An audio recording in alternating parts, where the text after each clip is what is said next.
Hello students, so we are going to start the new chapter, that is chapter 6, changes around us. So this is the first part of this chapter. So you know that changes are natural.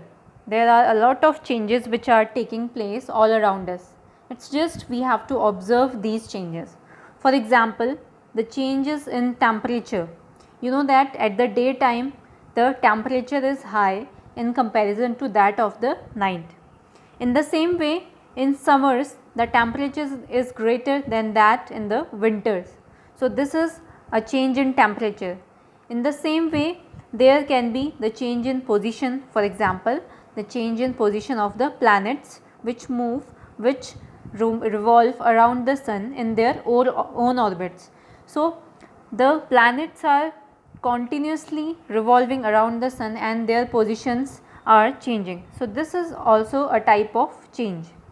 There can be the change in color of the sky. You know that at the daytime the sky is clear and blue. During the dawn and dusk the sky becomes orange color, and during the night time the sky becomes of dark color.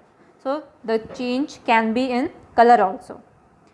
The another type of change we can see in the states of matter. You know that there are three states of matter, that is solid, liquid and gas.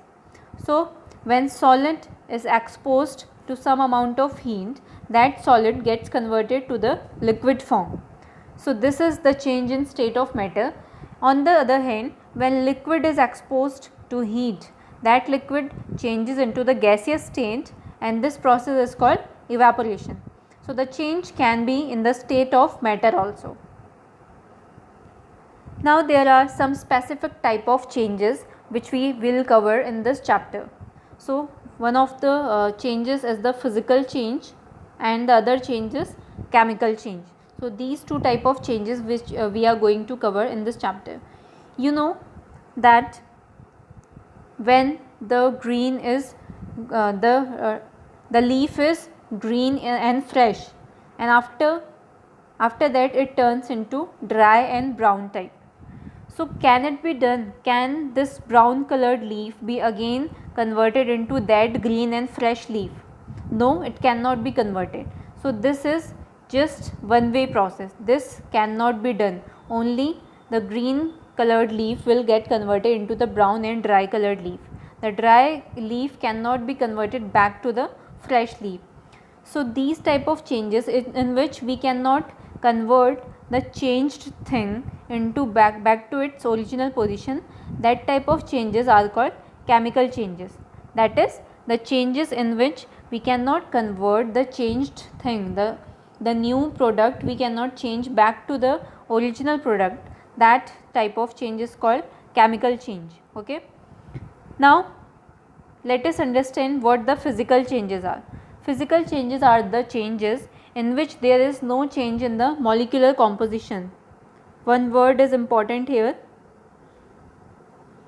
molecular composition.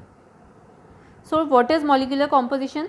Molecular composition means out of which molecules, out of which chemicals the substance is made up of. For example, here you can see a pencil, and the other picture you can see butter. So when the butter melts, then do the ingredients, do the molecules present in the butter change? No, the materials, the molecules present in the butter will not change. It's just that the butter has melted from its original position, and after freezing it, when we again put this in the refrigerator, we can again convert this melted butter back to the solid form. So there is no change in the molecular composition of this butter or this pencil which has broken down like this. So that changes in which there is no change in the molecular composition and the chemical properties of the material, those type of changes are called physical changes. In these type of changes, the change can only be in the shape, size or texture of the material. The change will not be in the chemical properties. On the other hand, when we talk about the chemical changes, So what happens in the chemical changes? In chemical changes, the molecular structure, the molecular composition and the chemical composition of a material gets changed. For example, burning of wood. So what happens after the wood is burnt? The solid wood gets converted into ashes. So the molecular composition of wood is different than that present in the ashes. In the same way, when we prepare an omelette from the egg, so that liquid material of the egg gets solidified, it gets converted into a solid form, and the molecular composition of the egg also changes. So these type of changes in which there is a change in the molecular composition, those type of changes are called chemical changes, and we cannot convert the product which we have got after the change, we cannot convert that back to the original form. For example, in this case, we cannot convert the omelette back to the liquid form of the egg. So these type of changes are the chemical changes. You can see here what type of change is it. When the ice gets converted into water, what type of change is it? It is a physical change, because you know that water contains what? Water has a molecule which is called H2O. The water molecule is represented as H2O. So ice also contains H2O. This liquid form of water also contains H2O. So there is no change in the molecular composition of the material. The molecular composition, that is the molecule present in the water, is same in all the three states of water, that is the solid, liquid and gas. In all of three states, H2O is present. No other molecules other than H2O is present in the states of water. So that is why it is a physical change.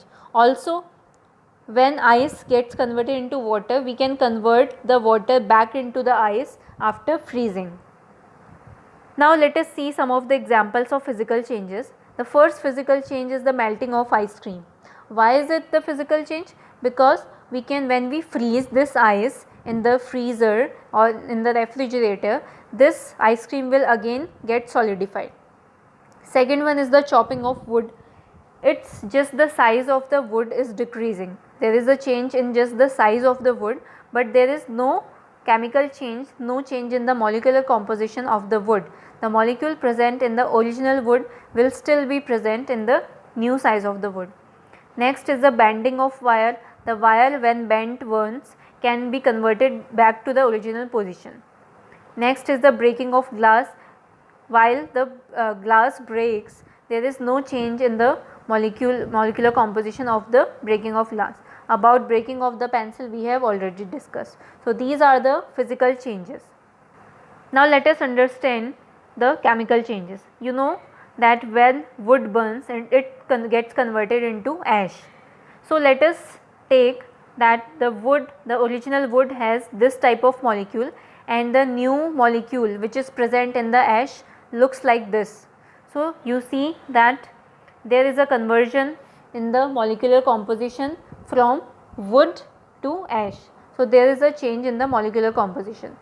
So that is why the burning of wood will come under the category of chemical changes. These are some more chemical changes, the examples of chemical changes. For example, burning of paper. As in the case of burning of wood, in the case of burning of paper also, it gets converted into ash, and ash has different molecular composition than that of the original paper. Next one is the rusting of iron. When iron gets rust, when it is exposed to the outer water vapor, the oxygen, then this rust cannot be removed out of it. This rusted iron cannot be converted back to the original fresh iron. So that is why this is a chemical change. Cooking of rice, you cannot convert the cooked rice back to the raw rice. That is why it is a chemical change. The curdling of milk and the ripening of fruits, all of these are the chemical changes, because we cannot convert the change back to its original form. Now let us understand this in the notes. On the basis of physical and chemical changes, we have seen that physical changes cannot be converted back to its original form. while the substance goes through physical changes. So the changes in which the process can be reversed, which can be reversed, or the action can be reversed, these type of changes are called reversible changes. Reverse means back to its original form. So in reversible changes, the changed thing, the thing which we have got as the product, we can change it back to its original form. For example, the freezing of water, rolling of chapati from dough, these are all the examples of reversible changes. Because let us take the example of rolling of chapati from dough. When we knead the dough, then after that we make small balls out of it, and after that, after rolling it into the chapati, can we not convert the flattened chapati back to the ball form, back to the balls? Yes, we can convert the rolled chapati back in the form of the balls. So this is why it will come under the category of reversible change. On the other hand, the changes which include the chemical which include the change in the chemical composition, and after undergoing the change we cannot convert them back to the original position even after bringing about some changes in the conditions. So those type of changes are called irreversible changes. For example, rusting of iron, cooking of vegetables. Let us take the example of cooking of vegetables. So you know that when the vegetables are raw and when the vegetables are cooked, then there is a change in the composition, the molecular composition of the vegetables, and you cannot convert the cooked vegetables back to the raw vegetables. So this will come under the category of irreversible change. Now you must have seen the touch me not plant, which is also called the mimosa plant. So when you touch the leaves of the mimosa plant or touch me not plant, you see that on touching it folds its leaves. Okay, for a while the change is made, but as soon as you take your hand back off, and after some time the leaves of the mimosa plant will again open up. It had folded its leaves just for a while, but after some time the leaves will again open up. So the change got reversed. It can be done from open leaves to folded leaves and from folded leaves to open leaves. The change can be reversed. That is why it will come under the category of physical change. Okay.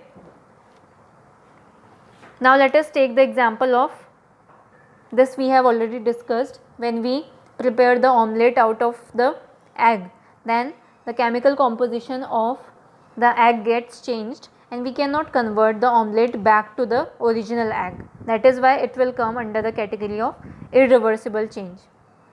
Now there are some of the examples of physical changes. For example, crushing of can, melting of ice cube, boiling of water, mixing sand with water, breaking glass, dissolving sugar, shredding paper, chopping wood, and mixing green and red marbles, sublimation of dry ice. All of these are physical changes. Why? Because they can be converted back into the original form. Also, there is no change in the chemical composition or molecular composition during this change. So this is why these are the physical changes. The next type of change is the chemical change. For example, the rusting of iron, burning of wood, metabolism. Metabolism means when the food gets digested and it gets converted into the energy. Cooking of egg, baking a cake, electroplating, rotting banana, vinegar and baking soda mixture, fireworks, chemical battery. All of these are undergoing through some of the chemical change in which there is the change in the molecular composition of the materials. So that is why they will all come under the category of chemical changes.